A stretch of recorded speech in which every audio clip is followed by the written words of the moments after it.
guys, and welcome back to the channel. I'm Michelle. And I'm Ken, and today we're here to do a little bit of a movie review catch-up video. Catch-up, not food catch-up. Yeah, we've watched quite a few movies in the past few weeks, and we haven't really made a lot of videos. So we're going to just compile them all together in this one and talk about them. We've got 6 movies to talk about here today. Are you excited? Yeah, we've been watching a lot of movies. Now, some of these, like, we could have done standalone reviews for, but we're like, you know what? It's just been so much time. Let's just get through it all and put our thoughts out there for you guys. But before we get into it, hit the subscribe button if you haven't already. Also, like this video. Like the video, like she said. And then like this video for a new video. Yeah, new video. Yay! I think is this our first video since October? Since our 13 Days of Horror? I think our 13 Days of Horror ranking was our last video. Yeah. I think it was. We went live in November, right? We did go live. Okay. I just mean like filmed video. Yeah. But anyway, yeah, we're talking about 6 movies today. If you've seen any of these movies, you have any comments on any of these movies, let us know your thoughts in the comment section below. Okay.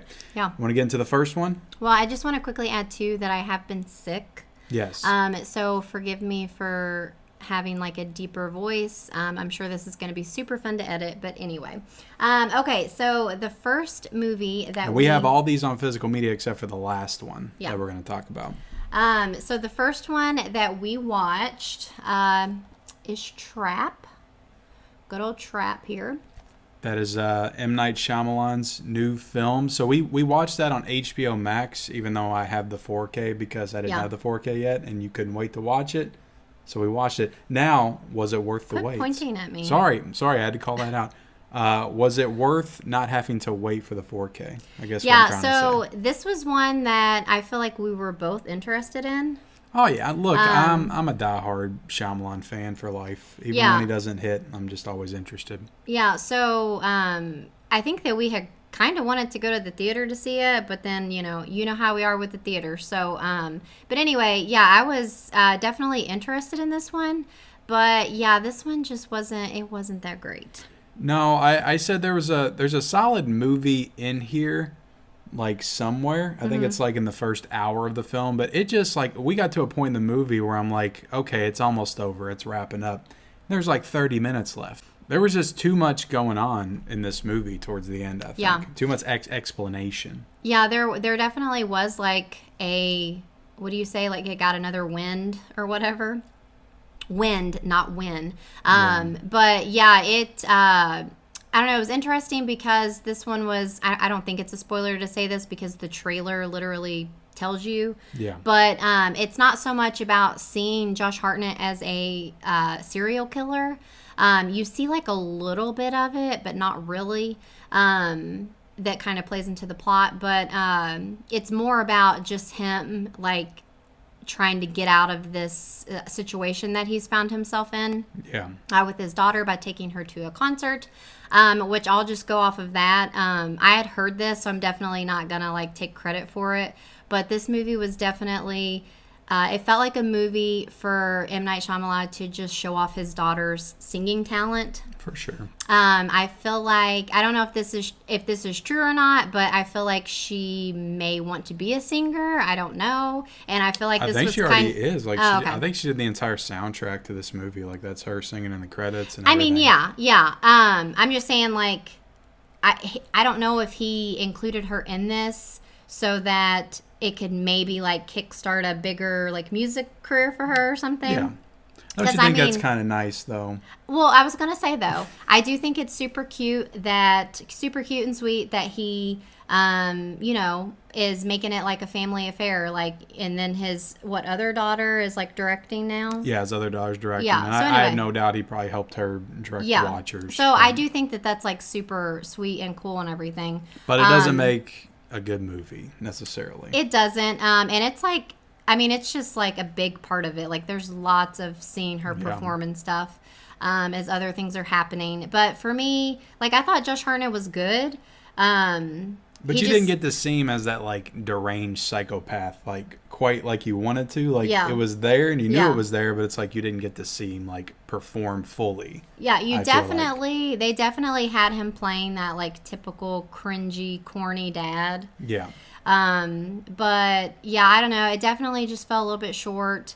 And just a lot of stuff didn't make sense. Like, why is this happening? Why are people? How is everybody in on this? You know, that was my big problem with it. I will say there was a big like issue I had with just like how do they know he's going to be there, and they do answer that. So I was happy about that. At least they just take too long to answer it. Yeah. So overall, definitely disappointing, I would say. Yeah. But I don't know if I would say like I wasted my night watching it. So I'll just leave it at that. Yeah, it's okay. All right. It's decent. So moving right along here, we have Blink Twice. I think I might have blinked more than that, but yeah. So this was actually another one that I was excited to see. Yeah. I felt like I heard some, really good things about it. Directed by Zoe Kravitz, I think, in her film debut, feature film directing debut.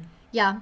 I kind of knew, like, going in that this was, I don't know, it just kind of gave me, like, Get Out vibes. Yeah.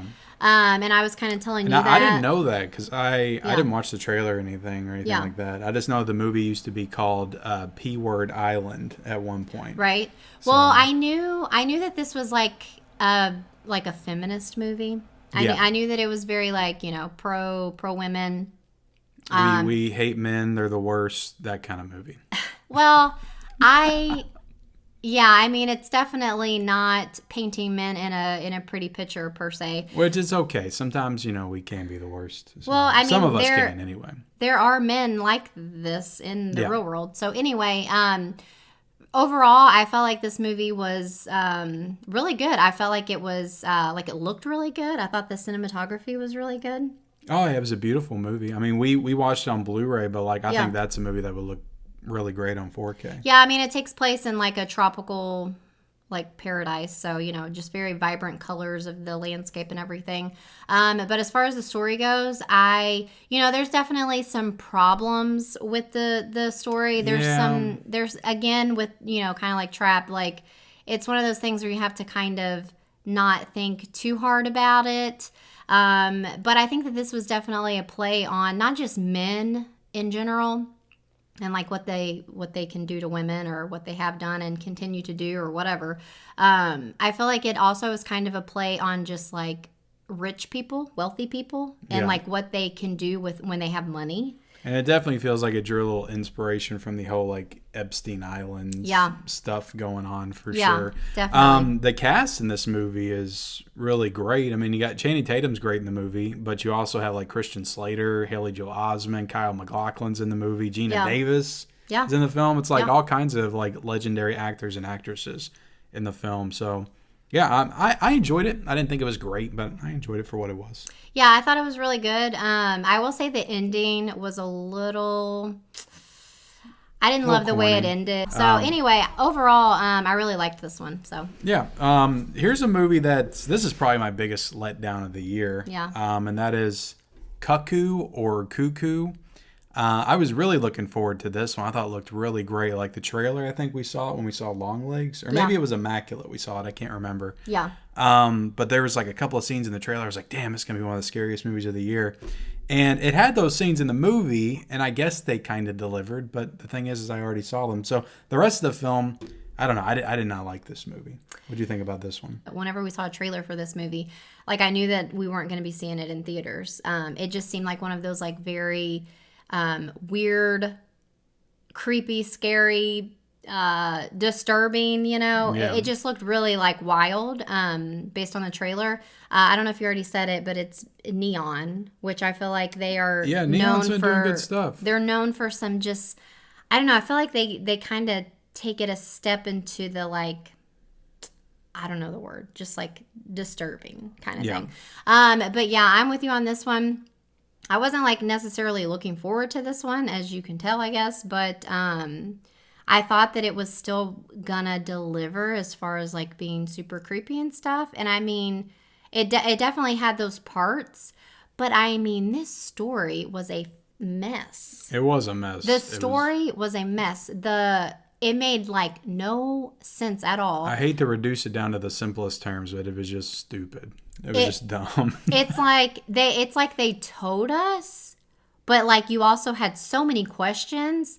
But it's like there was one point where I'm like, it's like obvious what it's going to be, and I'm like, there's no way that that's actually what's happening here. And Yeah. yes, that's what was happening there. Yeah, and I mean, you can say like, oh, you don't have to get all the answers or understand everything, and yeah, that's fine. But like to me, the whole like story, the plot, whatever twist, whatever you want to call it, it was just stupid, like you said. And so I'm just like, Very this accurate to the title, though, I'll say. right. This definitely was a movie that I was like mad about wasting my time watching. I was too. Yeah, I can't really say that I was like, oh, I'm glad I watched that. I don't mind that I wasted. It is like on the like an hour 40 minutes or something, but still. I mean, I love Dan Stevens, and I'll watch whatever he's in just because of the guest. But like, he wasn't really good in this movie. No. Hunter Schafer, who was in Euphoria, which we've watched, which she's I really mean, good in that show. But I feel like she was fine in this. she was fine. I don't really blame the actors or anything. It was really the writing and the script and the story that I just wasn't into. But I will say this: I feel like the movie's probably, just because how stupid and bonkers it is, it's probably destined to be like a cult favorite. I feel like It's definitely one of those movies where you, in like 20 years, I could see it being super popular. Maybe. yeah, it's just like it wanted to be weird, but it didn't work. Yeah. Let's get into Speak No Evil. Yeah. We watched that this weekend with James McAvoy, and this is a remake of, I want to say it's a Danish film. I think the original, but the original was only back in 2022, so the original is not even that old. They just wanted to remake this in America, which is also weird because the original is not, it's in English. Like, it's still in English, even though it's a Danish film. But they remade it anyway with James McAvoy, and it's a Blumhouse film. But, I thought this was enjoyable. I didn't think it was the greatest thing I've ever seen, but it was a good little suspense thriller. Yeah, I mean, I knew that I probably wanted to watch this eventually. I wasn't, like, super excited to see it or anything. But, I knew that I was going to want to watch it. I will say that this is one of those movies where you're just constantly like, what the F with the like main characters, like questioning their decision making skills. So I feel like that alone is reason enough to watch this movie, because just time after time, I mean, you can literally, like, it's like one of those situations, take a shot every time they make a bad decision. You would be so fucking drunk. It's unbelievable. But I will say, after watching, you were watching some special features on it, and apparently, like, this movie was like a take on, and I said this too when we watched it, about how to take on like people pleasing. Oh yeah. And like afraid of offending Afraid someone. to offend somebody, yeah. Like speaking up or whatever. And so they were kind of talking about that in the special feature you watched. And I was like, that's interesting. Okay, it made me feel better that like that was some of the motivation. But it does get to a point where you're like, okay, I'm done people pleasing. Let's get the hell out of here. And then they don't do that. So, but I mean, there are people out there that are like that, you know. Yeah. So definitely interesting. It was a good movie. I did enjoy it. Yeah, it was. So I feel like I spoiled it for you. You did spoil it for me because I didn't know what the twist was. But like, I feel like the twist was in the trailer, if I'm correct. I told you I don't watch trailers. I know. Try not to anyway. I know, but I don't feel like I deliberately spoiled it. Yeah. But so I guess if you watched the trailer, you pretty much know like where it's going. So I will say it's like very like predictable. There's not really any twist or surprises or anything, but it's just more of, again, watching them make these horrible decisions, and just like, it's like a car wreck. You can't look away. Yeah, I mean, I thought that everybody was good in the movie, and James McAvoy is. I know you said he kind of gets on your nerves a little bit, just with how over the top he can be. But I feel like he just acts very similar. Like, he plays very similar characters. Well, I think you're just thinking of, he's played different characters, but like you've seen him in Split, and that might be like the last movie you've seen him in. Yeah. I don't know. I feel like I've seen him in something else though, where he's playing this like very spazzy. I can't remember. I feel like Split might be the last movie I've seen him in, like other than the X-Men movies. But it's a very similar performance, I think, to Split. Just like the range of his emotions and like where he can take his more psychotic personality. Yeah. But I thought he was really good, but I thought everybody in the movie was good. Mackenzie Davis usually always delivers a pretty good performance, but yeah, Yeah, I enjoyed it. this was one that even though it was like what the with the decision making, I'm so glad that I watched it, and I definitely don't feel like I wasted my time or anything. I do want to watch the original because I've heard that it's even worse Yeah, you with told the me that. original. Like it's almost infuriating, like how stupid they are with Yeah. that one. But I've also heard it's a better movie, so I do want to check that one out at some point. We also watched Oddity on Blu-ray as well. So this was Well, a this is our last one. no, we got one more. We Oh, just that's don't have right. it on That's right. physical. That's right. That's right. This is a Shudder exclusive, I think, and this one was pretty hyped up. A lot of people were saying good things about this one. So how did you feel about this one? Yeah. So I definitely like was seeing a lot of stuff about this movie. To me, like when I think of like Shudder exclusives, I don't necessarily think of like good movies. Even Some of though, them can be. yeah, even though I know that they have been known to like put out some good ones, Shudder's just not really. I feel like I'm just kind of like getting into I mean, you Shudder. really liked The Dark and the Wicked, and that was a Shudder Yeah, exclusive as well. yeah. So anyway, I definitely was intrigued by this one just based on like the creepy like statue figure thing or whatever. So yeah, I mean overall I did enjoy this movie. It didn't quite like fully deliver for me as far as I don't know, I was kind of I don't know, I guess I was just wanting a little bit more Yeah. as far as like the statue goes or whatever. But then I thought about it, I'm kind of like I don't know, I feel like it was just there to be like this like side like creepy factor, you know? I don't know Yeah. if it necessarily was meant to be like the main focus whatever. Do you know what I mean? Yeah. I don't know. I feel like it You're just there to be creepy, yeah. almost like Annabelle, in the Conjuring movies. Yeah, or Chucky, you know. I was But like there is a moment where things get a little, a little crazy. yeah, I mean, there's definitely some like good um like tense like there were moments where I can't remember if it was this movie. Was it this movie that I screamed at?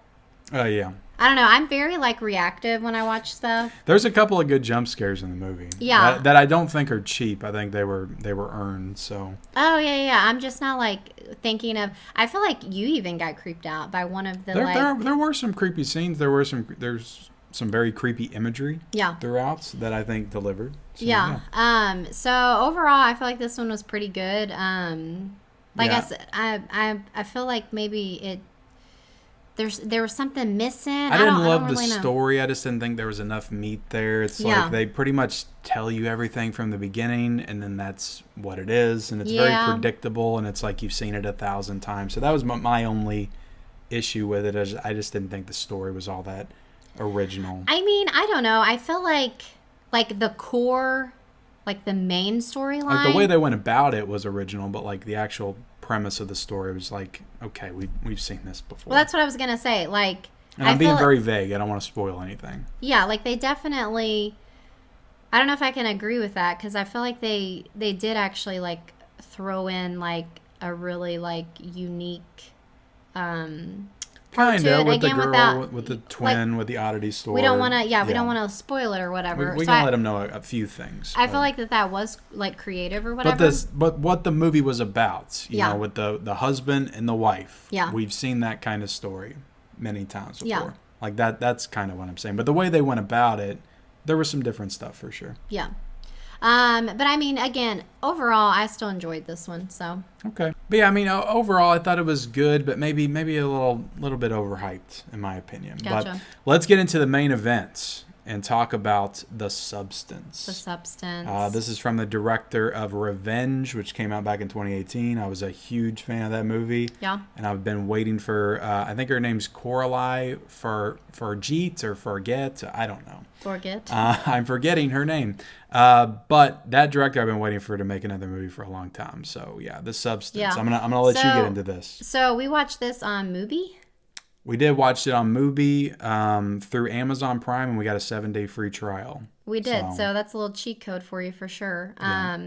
So yeah, really wanted to see this just because it's another one of those movies where you just keep hearing about it, and then you start seeing like images and you're like, God, they're going to spoil everything. And so you just feel the pressure to hurry up and watch it before everything is just totally ruined for you.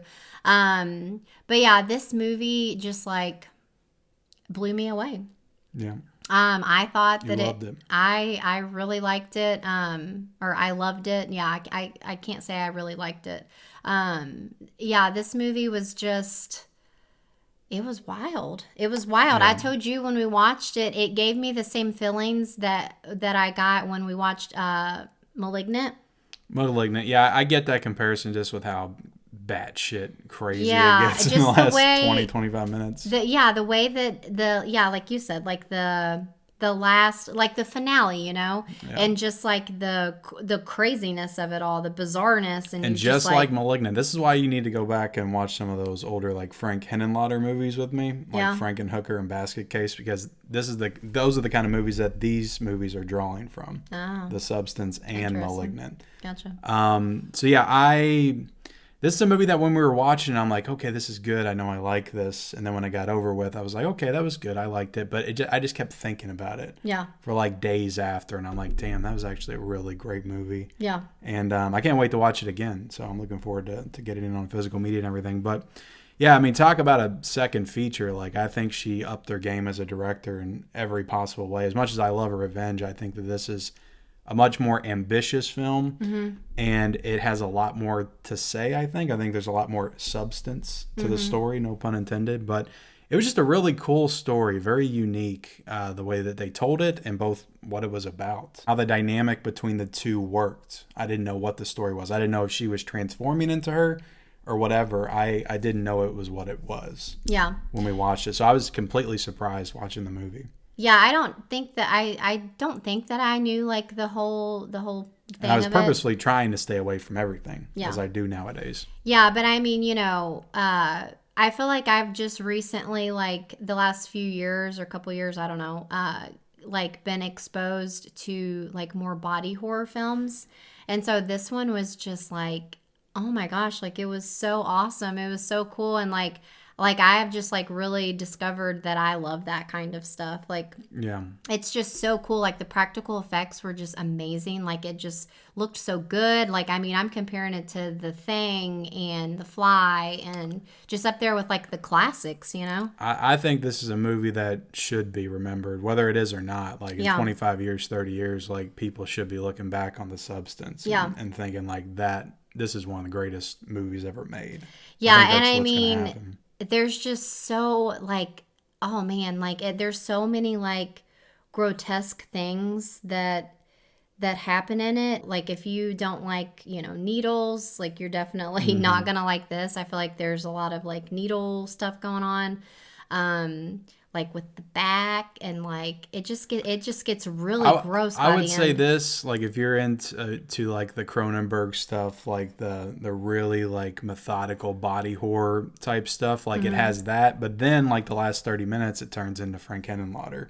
Yeah. And just becomes like ridiculous in its body horror, and just almost to the point where it's like you're laughing but in a good way. Yeah. At like what's going on. But yeah, that finale was definitely like, what the is going on, but I was just like, I just remember like looking at you and being like, oh my god, this is awesome, like what the heck? Because this was another, much like Trap, this was another movie that like it gets to a certain point, I'm like, okay, we're done, but then there's 30 minutes left, but they actually delivered something that I was like, oh, I'm glad that they kept going. But like Demi Moore, to me, Demi Moore was the shining star in this. I mean, I thought that what's her name, Margaret Qualley. I thought she was really good, but she did more like expressive, like facial acting. I think like she didn't have a lot of lines in the movie. No, not really. She was definitely like there to look pretty. I mean, she's, you know, literally playing the pretty younger, better version of Demi Moore. So, you know, that makes sense. But I just feel like Demi Moore had more to do. I don't know if that's fair to say or not, but to me, I just feel like, you know, having her not really have been in that much stuff lately, it was just really cool to see her like bring it like that. It reminds you why she's a legend, you know, that she still got it. So hopefully she gets more roles. But yeah, we didn't even really get into like just the commentary on aging with this and like what Yeah. it says about women in particular, like aging in Hollywood. And Yeah. because Demi Moore is like, I think she's an actress, but she's also like one of those like workout fitness instructors and stuff. So I just thought it was really interesting how they handled that, because they handled it from both the older perspective and the younger perspective, and how like even though you're the same person when you're younger and you're older, your mindset's different, and you really are kind of a different person. So I thought that all that stuff is really cool how they handled that. Yeah. It was very cool. And I mean, I'm excited to see it again as well. So definitely recommend that one for sure. Yeah, that's a best of the year contender. Like I think if I watch that again, like that could be maybe my favorite movie of the year, or at least up there, like top 3. I think it's that good for sure. But definitely check out The Substance, because it didn't make very much in the theater, so I don't think the movie's getting the appreciation it deserves right now. But that is our review catch-up video. 6 movies reviewed in one video. We did it. So there you go. Awesome stuff. Thank you all for watching. Like, comment, subscribe to the channel if you haven't already. Turn on those bell notifications for our future videos and live streams. And we'll see you next time. Bye, guys.